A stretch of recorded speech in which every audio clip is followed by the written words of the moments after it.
Deleted Session, November 3rd, 1975. Good evening. Now, this is not dictation. The nature of the psyche will in its own way dive into material that we have not touched upon thus far into any considerable degree. It will be a source book for all of those who try to understand the self as it operates consciously and unconsciously. There will be portions, therefore, dealing with sexuality, lesbianism, and homosexuality, as well as the more recognized categories. The book will stand along with Ruber's own aspect psychology, serving to give demonstrations in the operation of the psyche itself, as different parts of it view the reality that you know, and an inner reality that is sometimes so much more difficult for you to perceive. Certain methods of self-enlightenment in my book will serve as quite adequate techniques that can be used to acquaint the non-self with other portions of the psyche.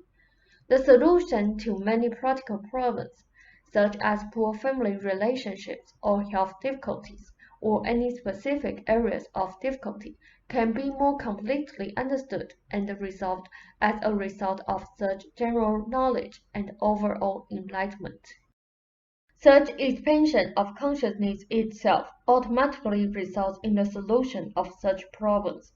I am not speaking here of a one-sided expansion, in which so-called occult tendencies are emphasized at all, but in an overall reduction of consciousness, in which the operational self becomes aware of areas that have been considered taboo. Ruber's work with the contents of the mind, for example, is barely started, and I will include his exercises in my book, while giving him full credit, of course. Such expansion reacquaints the non-self with the great energy that supports it, therefore bringing an individual to a point of understanding in which the concept of a safe universe makes sense. The idea of a personal universe will be emphasized. I told you when Tom was here. Rob noted last week. She said that the book would change the nature of physical reality, and they will, to whatever degree as they alter beliefs and lead others into new experiences. We are introducing a different kind of consciousness as normal, as natural, and as good, broadening the frontiers of psychology, religion, and science as well. Again, to whatever degree. It is not that we become initiators of some all-powerful movement or organization. Instead, all of those who read the books change themselves to some extent, look upon reality in a different way, and extend the frontiers of the private mind. Young people in particular will alter the fields of endeavor, going into the arts or sciences or religions and expanding them. This is being done at all levels, for the race as a whole is altering its framework. The old line of consciousness is breaking down, and at every level, the ignorant, the wise, the lettered, and unlettered, the religious or the irreligious. It makes little difference.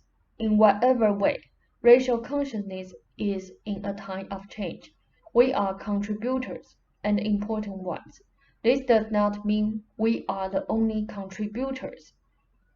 We are doing certain kinds of work that can be done by no others, as others are doing work we cannot do. But rest assured that you are adding your voices to those of history, making your contributions. So is the man who wrote the book. Rob noted powers of mind. She said Adam Smith interpreting in the only way he could for others, who will later be led to read other books. That is, he helps awaken hunger. Rob noted Seth mentioned powers of mind here, I think because I got mad just before the session when I found a full-page ad for it in yesterday's Sunday's New York Times book section. The book has just come out and we've seen reviews for it in many publications. Seth, give us a moment. Ruber is dealing with events of the psyche as the inner therapeutic measures continue. When he announces to you a new bodily feeling of release, to him personally it is as if he discovered a new planet. His progress is excellent, for each release signifies in ways literally impossible to explain the disappearance of a small or large negative belief. The body does not just gently mirror beliefs, but literally and quite systematically brings them into flesh. A wrist is not held frozen because of one belief only, but because of a belief that is composed of many small components. This evening, some important key components dissolved. As a result, certain key joints began to release. Those joints literally gave up old patterns that restricted motion, believing it unsafe. No belief exists apart from the body, but is written therein, so-called good or so-called bad beliefs as well. This applies in any bodily condition, of course. When man objectified energy, he became frightened of it. You think of nuclear destruction as energy uncontrolled, rampant. That exteriorized concept is a symbol for man's fear of his own inner energy. The nuclear reality is instead a practical example of what can happen when the elements of the intellect do not understand their secure basis in nature, but see themselves as apart from it, alienated. Then the misunderstood intellect and the misunderstanding intellect rails out against nature in envy, trying to destroy a unity in which it feels it has no part. Rob noted, I would say the above paragraph is excellent indeed. Say said our books will always attempt to put the individual in his or her proper position with nature, sharing its energy.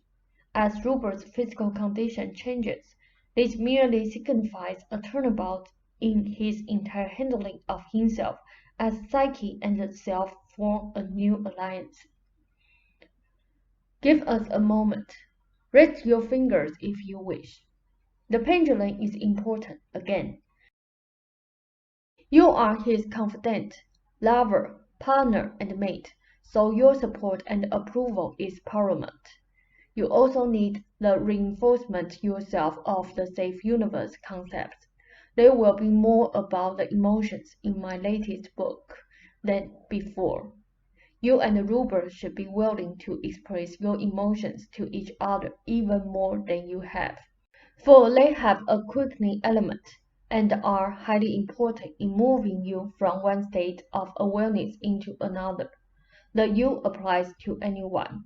It seems to Ruber that he has not been working on his book, but of course he has. Politics and other books as well. The soreness in his days sometimes at night should be easily understood, for work can be done then, when he is not on his feet.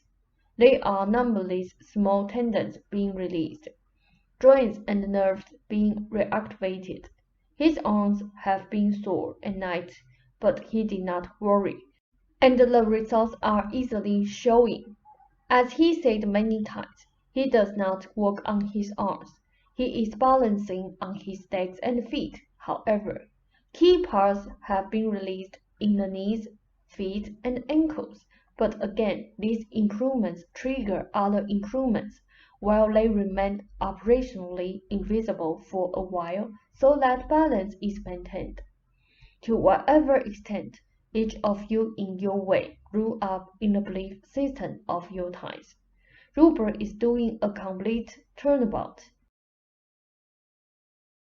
After years of relating to his body in one way, he is changing that relationship. You have been taught to follow certain rules. This said that you ate at certain times, slept at certain times, followed certain patterns because these were important. You were not taught to trace individual inclinations or leanings or characteristics, but to view any deviations as alarming. It seems highly impractical in that system of belief to tell an individual that he or she knows the best patterns of behavior to follow, to suggest that each person knows how much sleep he or she needs, or that left alone you will pick a correct diet. A diet geared to you. Instead, it seems that there must be an overall diet suited for human beings in general, or a sleep pattern best for the race at large.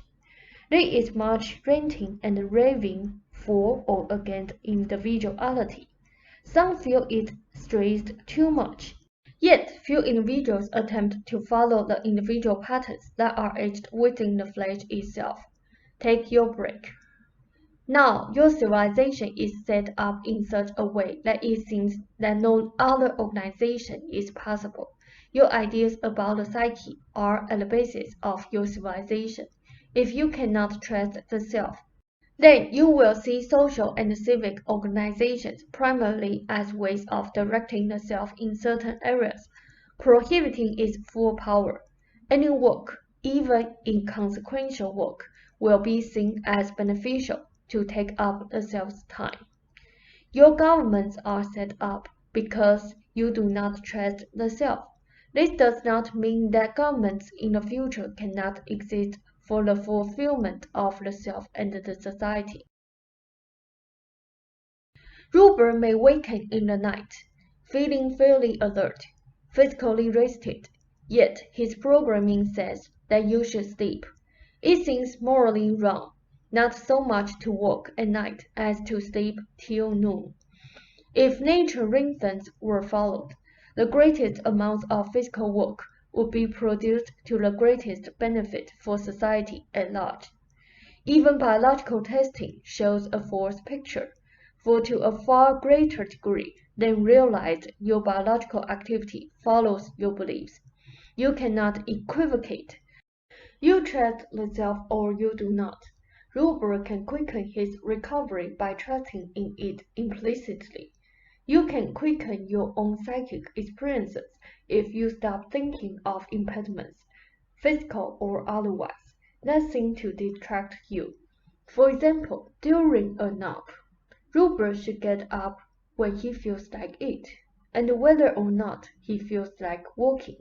You cannot consistently ignore your own rhythms and expect your best performance. You need light for painting, but you would find the night time good for psychic experience and for writing, even more than Rupert. However, you are programmed otherwise. Society would be restructured if the self were trusted, yet more work would be produced. There are developments in the offing, then Rupert will know what to do. That is, impetuses will arise in certain directions, but these directions will probably not involve tools as such. You are yourself progressing, believe it or not, for as you look at practice, other dimensions are being added to your sight. If you realize you can't trust authority of the psyche, your own psychic experiences will accelerate. You also turned them off to some extent because you did not want to take the time to write them down. This was because you worried about unknown reality and the time required. Give us a moment. For reasons I will give you later, you will both feel an influx of energy of a most noticeable kind in the very near future. This will be of greatest value on all levels and will result from certain intersections of points of probabilities that are merging. You will feel your own authority individually, and therefore be far freer to act with authority and assurance. This will affect politics and initiate new developments on Rupert's part. It will result in the initiation of new psychic experiences on your part. I am giving you more, but it will come to both of you in the dream state, and whether or not you remember, it will be included in the fabric of your consciousness. End of session, and a fond good evening. Ross said, "Thank you very much," says good night.